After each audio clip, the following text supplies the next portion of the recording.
Assalamualaikum warahmatullahi wabarakatuh. Alhamdulillah, puji syukur kepada Tuhan Yang Maha Esa.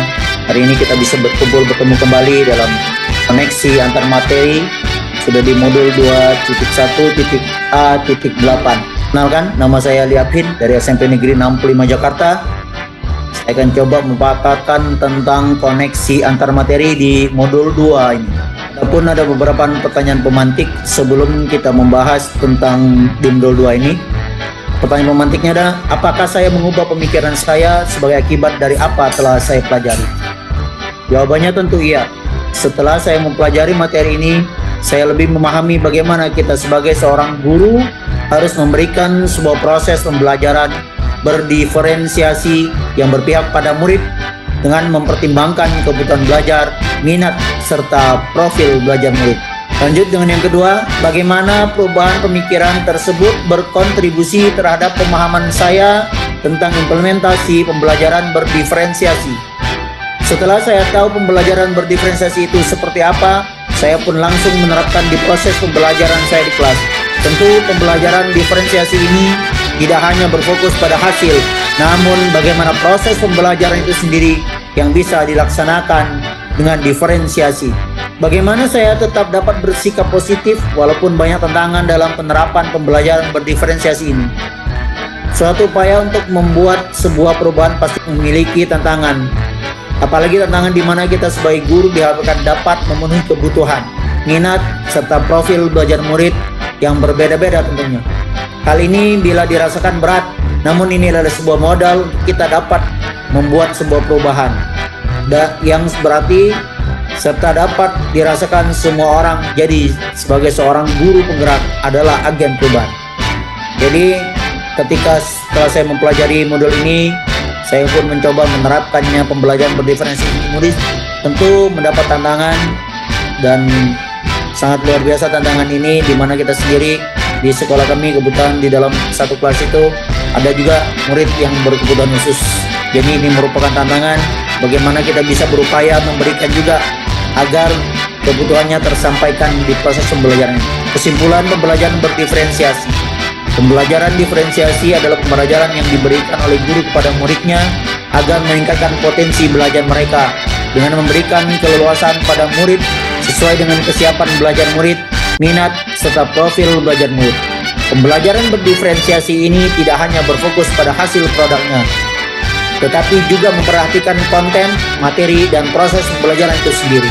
Karena di proses pembelajaran diferensiasi ini tidak hanya selalu kita butuhkan hasil produknya saja, namun kita yang lebih fokus ada bagaimana prosesnya sehingga murid-murid atau peserta didik itu bisa mengerti, memahami semuanya dan bisa kita akomodir kebutuhan mereka ketika mereka belajar dalam kelas, tentu sesuai dengan kodrat alam dan kodrat zaman mereka. Ada beberapa hal sehingga pembelajaran berdiferensiasi dapat memenuhi kebutuhan belajar murid dan membantu mencapai hasil belajar yang optimal. Hal yang pertama yaitu pembelajaran berdiferensiasi ini bersifat proaktif. Jadi kita sebagai guru kita harus proaktif dengan cara mencari bagaimana keadaan lingkungan si murid tersebut, bagaimana keadaan keluarganya mungkin, terus baru kita memberikan asesmen diagnosis kognitif dan non-kognitif. Yang kedua, pembelajaran berdiferensiasi lebih bersifat kualitatif daripada kuantitatif. Bukan hanya kita mencari angka, tapi kita melihat prosesnya bagaimana si murid ini bisa mengembangkan potensi yang ada dalam dirinya, bisa mengikuti proses pembelajaran itu. Yang ketiga, berakar pada penilaian. Artinya kita berakar penilaian, artinya kita memberikan penilaian yang kualitatif bagaimana tentang si murid tersebut dalam melakukan proses pembelajarannya dan hasilnya yang mereka lakukan, mereka bisa mengeksplor diri mereka di dalam proses pembelajaran itu. Yang keempat adalah menggunakan berbagai pendekatan terhadap konten, proses, dan produk. Yang kelima, tentu kita harus berpusat pada murid itu sendiri. Yang keenam, pembelajaran berdiferensiasi merupakan perpaduan dari pembelajaran seluruh kelas, kelompok, dan individu. Di sini kita sebagai seorang guru, kita harus mengolah kelas itu dengan berbagai macam perpaduan, yaitu dengan sendiri-sendiri penilaiannya, dengan penilaian individu, terus kita membuat pembelajaran kelompok kecil, terus kita lanjutkan atau kita jenjangkan dengan kelompok yang besar. Dan yang terakhir adalah bersifat organik dan dinamis. Itulah beberapa pembelajaran diferensiasi.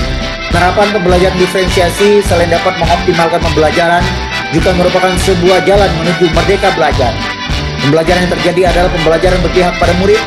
Anak diberi kebebasan dalam belajar, baik dari proses pembelajaran maupun kebebasan dalam cara anak mengekspresi hasil dari belajarnya. Jadi di sini kita memberikan keleluasan kepada peserta didik atau murid untuk mengekspresi apa yang mereka dapatkan, lalu mereka buahkan sebagai sebuah hasil atau produk. Dengan adanya diferensiasi, pembelajaran anak akan aman, nyaman, merasa dihargai, diterima, dan bahagia di kelas.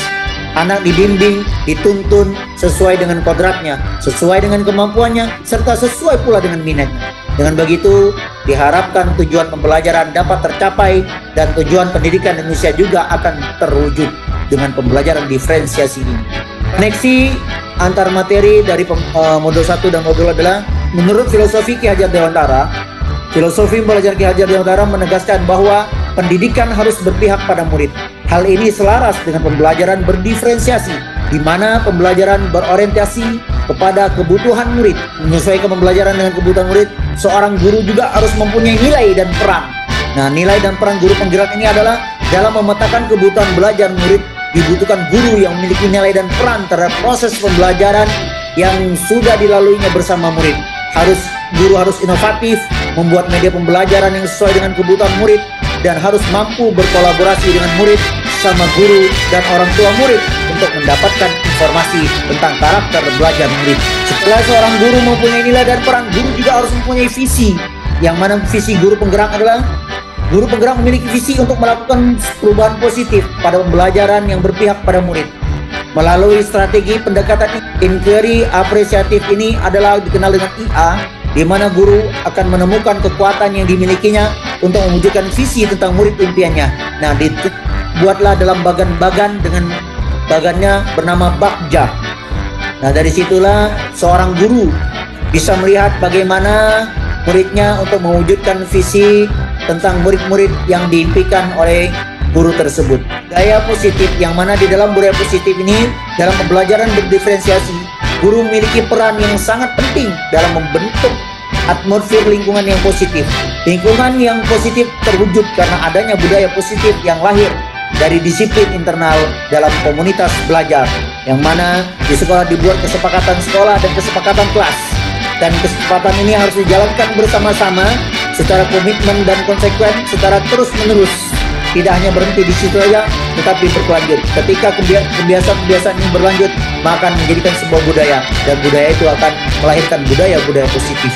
Demikian yang dapat saya sampaikan di dalam koneksi antara materi di modul 2.1.A.8 ini. Terima kasih, salam dan bahagia. Program Pendidikan Guru Penggerak Angkatan 5, semangat terus. Karena guru penggerak adalah belajar sepanjang hayat, dan guru penggerak adalah agen sebuah perubahan. Assalamualaikum warahmatullahi wabarakatuh.